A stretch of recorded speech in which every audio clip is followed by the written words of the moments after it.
Hello everyone, it's Pithy here, and I'm going to showcase you a new series that we're doing for Top Deck MTG, and it's going to be a series run by me, and it's called Pithy's Budget Brews, and what it is, it's going to be a budget series over Commander decks, and it's only going to be for Commander decks because that's the only format that I play, and the only format that I really know very well, so that's how it's going to be. It's going to be over newer sets and newer legendaries until we don't have any more legendaries to discuss from the newer sets.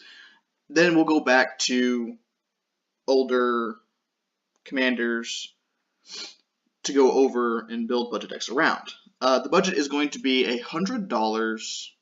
I'll try and get it under $100 because people don't want to spend a lot of money on decks, and I understand that. And I'm going to try my best to get it under $100. It's a little bit harder for me specifically to do that, but I'm going to try my best. So today we're going to go over Krav and Regna from Battle Bond. And Krav is the main commander of the deck. The deck is a sacrifice deck focused around Krav. He's a 5-mana 3/3 with partner, doesn't matter really, just to get Regna in the command zone with you is basically the only reason for partner. You pay black, sacrifice X creatures, target player draws X cards, and gains X life, and you put X +1/+1 counters on Krav. So basically all in himself, he's a card draw engine, he's a way to keep yourself alive, he's also a finisher. So basically he is an all-in-one package for you. He can draw you tons of cards, he's a sacrifice engine, he's just everything that you really want in a sacrifice deck, all put into one card. And is very good at doing what he does, drawing tons of cards, gaining lots of life, and being really huge. Now, one of the biggest problems with Krav is that he is a huge target. Once you see him, you must kill him, is what you're really going with, because he's just so powerful. So one of the biggest things that I think is really good with him is to leave up at least one black mana whenever you cast him, so that you can just get value out of him anyways. You can just draw a decent amount of cards. That way you still get something out of Krav. You do have Regna here. Like I said, she's really not that important. She's just a support card for the most part. And she's just a 6-mana 4/4 flyer. And she also has, at the beginning of each end step, if your team gained life this turn, you create 2 1/1 white warriors. She's really there to give access to another color and to combo with Krav, because you can set creatures every single turn, and at each end step, you create 2 1/1s. So you just keep drawing and gaining life, and putting counters on Krav, and just doing all this other crazy stuff. And that's really one of the main reasons that Regna is in the deck. So right here we have our token makers. These are just a few of them, and these are mostly some of the better ones. So we have Siphon Flesh, which is 5 mana. Each player sacrifices a creature. You put a 2/2 black zombie creature token into play for each creature sacrificed this way. So it's removal, and it's a way to make tokens. So it's basically the best of both worlds, because it's just 5 mana, kill potentially 3 creatures, and get 3 tokens. Also, with Krav in play, you draw 3 cards, which is not that bad. Random Bells Unlock is 4 mana. It's also a saga, which is very relevant because of the whole counter thing that it does. So it creates the 2/01 black cleric creature tokens for its first 2 stages of the saga, and for its 3rd stage, it creates a 6/6 demon token with all of the text on it. Because really, the text on these cards really doesn't matter, because you're just really using these cards to sacrifice to Krav. And one of the best things about this is it creates 2/01 clerics, so they're usually really good just to kill off for Grave Pact or anything else like that. Anything that just deals with something dying, which is very good. We have one of the original token creators, which is Singer Autocrat, which is the 4 mana 2/2. When it enters the battlefield, create 3/01 black serfs.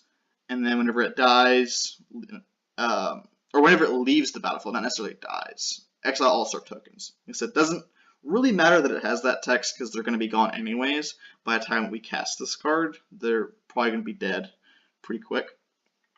Apparent Overlord, 7 mana 6/6. When it enters the battlefield, Put a number of 1/1 black harpies equal to your devotion into play. So this deck is primarily black and mostly has a ton of black permanents with a lot of mana symbols. So you're probably going to be making, at the very least, 7 harpies, at the very least, just because there's so many black mana symbols in the deck, which is just very good. You do have the downside of, at the beginning of your upkeep, sacrifice a creature. You do have that, but it's not really that big of a deal so much, because sacrificing is just an upside. Endrick Star Master Breeder is the best token creator in the entire deck. 5 mana, 2/2. Whenever you cast a creature spell, put X 1/1 black thralls into play, where X is that spell's converted mana cost. So whenever you just cast a creature, so let's say you cast Sanger Autocrat, you get 4 1/1 thralls, which is very good. He does have the downside whenever you control 7 or more thralls, sack Endrick Star. So that is a pretty big downside because you just lose him, but this deck can really control how many thralls that you have. Usually you can get rid of those thralls pretty consistently because there's so many ways to sacrifice creatures and so many free ways to do that, so it's not really that big of a deal.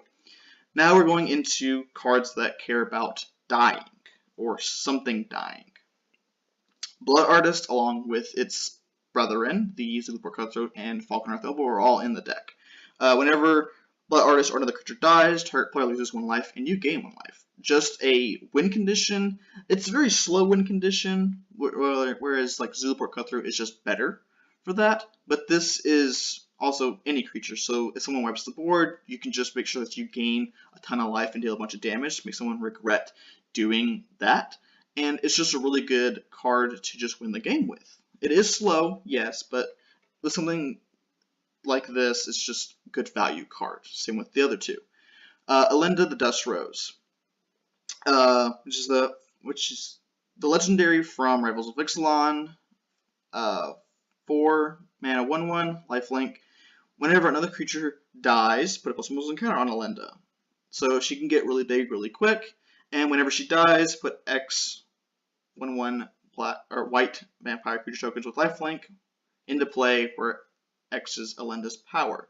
So it's definitely something that's very good to know, that if she dies, you're still getting decent value from her. Now, if they kill her while she's a 1/1, then yeah, that really sucks. You don't get any value out of her. Or you get like only 1 token, so you don't really get much value. But you know, at least she kind of replaces herself, I guess. She's just a 1/1 lifelink, so you make a 1/1 lifelink. So basically how it is.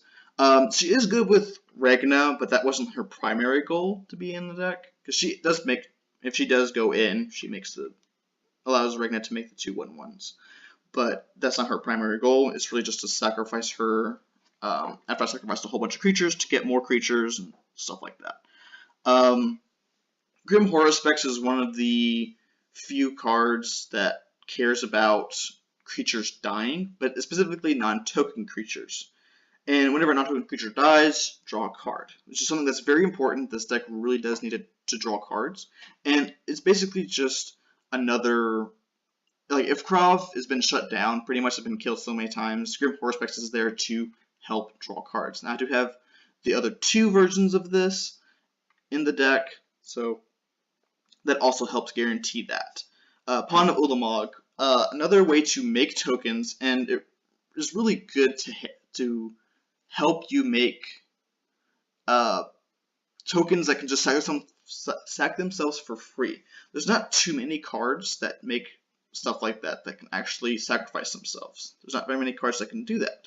So it's very useful whenever one of your creatures dies, you're just like, oh, well, now I'll just get a token, and that can make mana and sacrifice itself. So it can potentially, let's say, draw me a card with certain cards, or it can trigger Grave Pact and stuff like that. It just gives you a lot more versatility in how that token is used, because it can kill a creature with Grave Pact, and it gets you mana, so it ramps you and it deals with stuff as well, which is very powerful.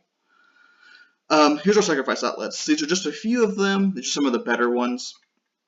We got Hidden Stockpile, which is, what is it, the staple in the standard token deck. That's not seen play anymore, I don't think. Which is 2 mana, has Revolt. At the beginning of your end step, if a permanent you control left the battlefield this turn, create a 1/1 servo. And you pay 1, sacrifice creature, scry 1. So it essentially allows you to get a free scry every turn, because you sack a creature and you get a creature back. So it's just a way to do that. It's also just not a bad thing, because it sets up your draws, so it's just not a bad card to play, period. Yahenni, Undying Partisan, 3 mana 2/2, has haste. Whenever a creature an opponent controls dies, put a +1/+1 counter on Yahenni, Undying Partisan, and it has sacrifice on the creature, Yahenni gains indestructible. So it's a very strong, potent threat on its own, because it can never really die unless someone exiles it, and it's extremely powerful with the Grave Pact effects, because each time you sacrifice a creature, you just generate so many +1/+1 counters on Yahenni, because at maximum 3 per sack. So it's really insane how much that Yahenni can really do. Plus it has haste, so it can be a finisher on its own. One of my favorite cards ever is Sadistic Hypnotist, which is 5 mana 2/2, sacrifice creature. Target player discards 2 cards from his or her hand, and you can only play this anytime you use as a sorcery. So basically, since we do make a lot of tokens, we can consistently destroy people's hands, because it down to 0 cards pretty fast. And it is one of the more disgusting cards ever printed in black for sacrifice, because it's just a very good way to deprive your opponents of having answers or just cards, period, while you still get to keep your stuff, which is pretty insane. It's one of my favorite cards ever, and it should be in majority of sacrifice decks if you can fit it in, or if you don't want to be that kind of guy, you can take it out. It's fine. It's more if you want that type of card in your deck. Definitely a card that I would recommend having, though, is Spawning Pit, which is 2 mana, sacrifice creature, put a charge counter on Spawning Pit, pay 1, remove it, remove 2 charge counters from Spawning Pit, put a 2/2 spawn artifact creature token into play. This is one of the better cards to fight against Wraths, because after you get Wrath in a sacrifice deck, it takes you a while before you can really set up again, because you need a few cards in order for you to really get good value. Spawning Pit gives you the value of being able to rebuild your board, not like really rebuilding it completely, but you get a bunch of 2/2s. At the very least, if you don't have cards in hand, it gives you at least some kind of board presence. And you can remove the instant speed and blow someone out by killing the creature with your Spawning Pit tokens. And it's just a really good card, very underrated card, I would say, in Commander. It's very powerful. Now we have Viscera Seer, 1 mana, 1/1, sacrifice creature, scry 1. It's basically the same reason that Hidden Stockpile is in the deck, except Viscera Seer is just better because it's cheaper, it doesn't cost 2 mana, it doesn't cost you any mana at all to sacrifice creatures, and it's usually just a really good combo card because it's just 1 mana free sack, and it's just really powerful and potent as a card, even for being just a common. And here's where we have our card draw. So we have Smothering Abomination, 4 mana, 4/3, Devoid, flying. At the beginning of your upkeep, sacrifice creature. Whenever you sacrifice creature, draw a card. So this is just a better version of Grim Horror Specs. Grim Horror Specs says whenever a non-token creature dies. This is whenever you sacrifice a creature, draw a card. So basically, anytime you sacrifice a creature, you just get a card, which is something that can allow you to combo off pretty easily, because you can just sack your tokens and get cards, and sack your tokens, get more cards. Very good with Krav. It allows you to basically double up your card draw with Smothering Abomination in play.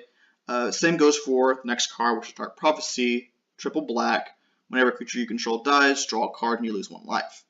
So it basically is the life loss if you have Krav in play or a Blood Artist or something like that. The life loss is negated, and it's basically just straight draw a card with no downside. So that's kind of just how this is. It's really just abusing Dark Prophecy with the life gain cards that we do have. And it's something that is definitely very important to have cards like this that we can abuse. Next we have the original Grim Horror Specs, which is Harvester of Souls, 6 mana, 5/5, Death Touch. Whenever a non-token creature dies, you may draw a card. Just another version of the 3 effects. This is the more expensive version, not really the best, but it's also attached to a decent body, so it makes it worth playing. Now we have a reanimation package. This is basically just a little bit of it. These are some of the better ones. There's a few others in there. But we have Doom Necromancer, which is 3 mana, 2/2, pay black, sacrifice creature, or sacrifice Doom Necromancer, return target creature card from your graveyard to play, which is just very good. You can exchange your not so great creature for something that's very powerful.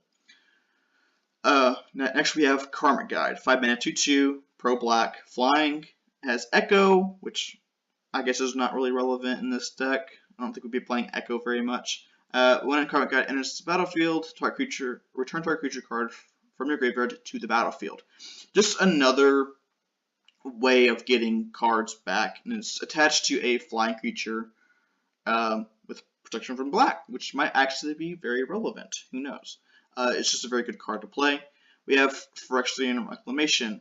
It's a black, pay 1 and a black, pay 2 life, return target creature card from your graveyard to your hand.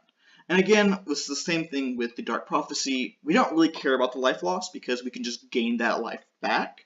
And this is just like just a recursion that has no downside, pretty much, for us. So I really do like this card. I think it should be played in a majority of decks because it's just a good value card. One of my favorite cards of all time is Victimize. And Victimize is 2 and a black. Choose 2 creature cards in your graveyard, sacrifice a creature. If you do, return the chosen cards to the battlefield tapped. So you get to cash in a, say, not so good creature for 2 great creatures. You know, it's just one of the better reanimation spells, period. You get to get 2 for the price of 1, which is just great. Now there are you can't really get blown out by this card, really. Because of how it's worded. Because you actually have to choose 2 creatures and then sacrifice a creature. So like they have to choose 2 creatures and then you sacrifice the creature afterwards. So you can't really get blown out by it by them like killing something. Or actually, I guess you could technically pick a card out of the graveyard, but whatever. I think Victimize is just a good card to play in the deck. Period. And any black deck that really wants to reanimate or sacrifice creatures really is just great. Kind of for the same thing, we have Whisper, we have Whisper, 4 mana, 2/2, tap, sacrifice 2 creatures, return target creature card from your graveyard to the battlefield.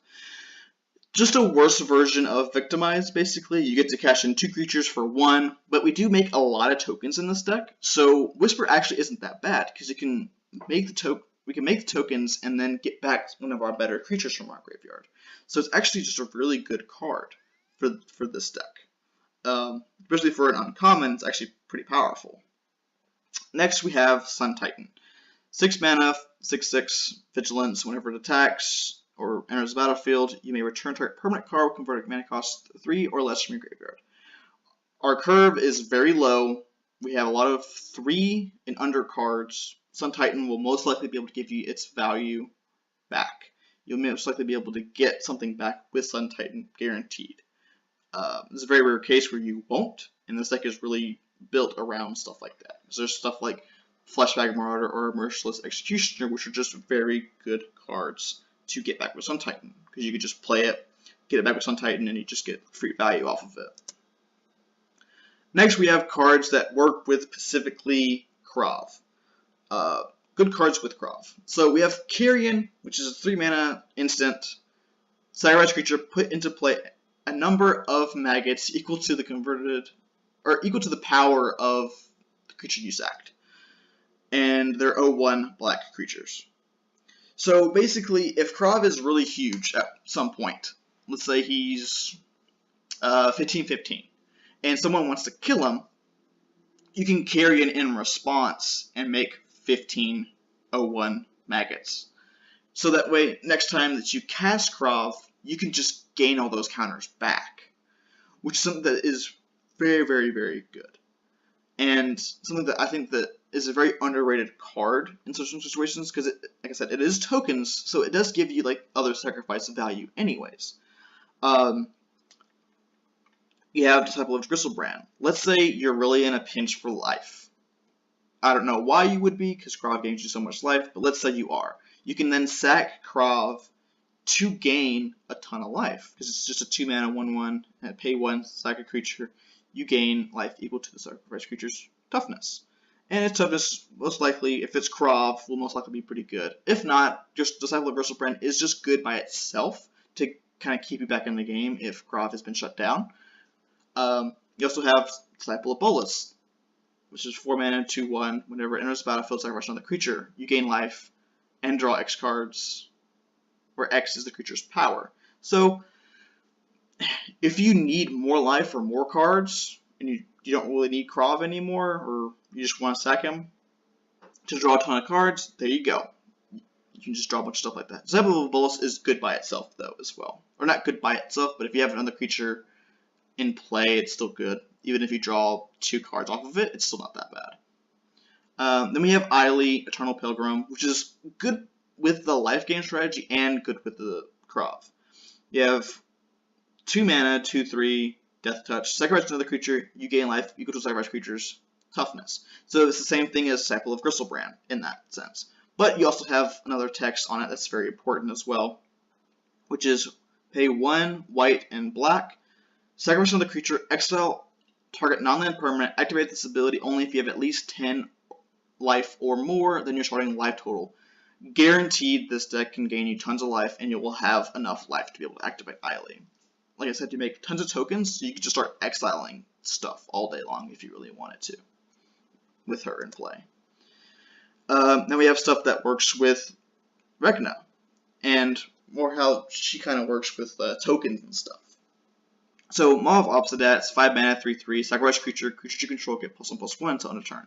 So you make tons of tokens with this deck, and with Regna you also make 2 tokens at each end step. So you still have ways to really fill up your board pretty quick.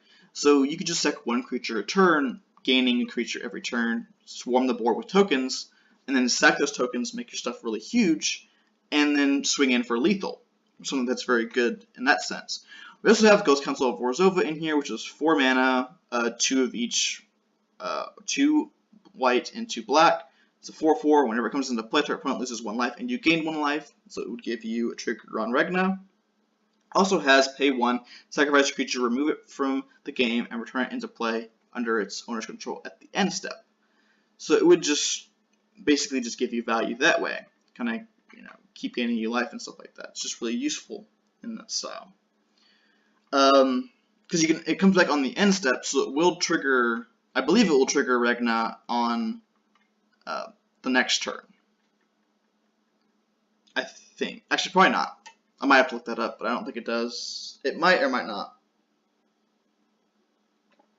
Now we have the big combo card with Regna, which is Requiem Angel. 6 mana, 5/5, flying. Whenever another non-spirit creature dies, you control dies, put a 1/1 spirit creature token with flying onto the battlefield. So, Regna makes soldiers. If you can get her trigger and get the tokens, you can sack them, make 1/1s with Requiem Angel, so you kind of just don't really lose any creatures at all. In fact, you actually get an improvement on the creatures that you have. You don't get the weird 1/1s that don't really have any evasion at all. Now you get 1/1 spirits that have evasion. Also does work very well with Maw of Obsidat.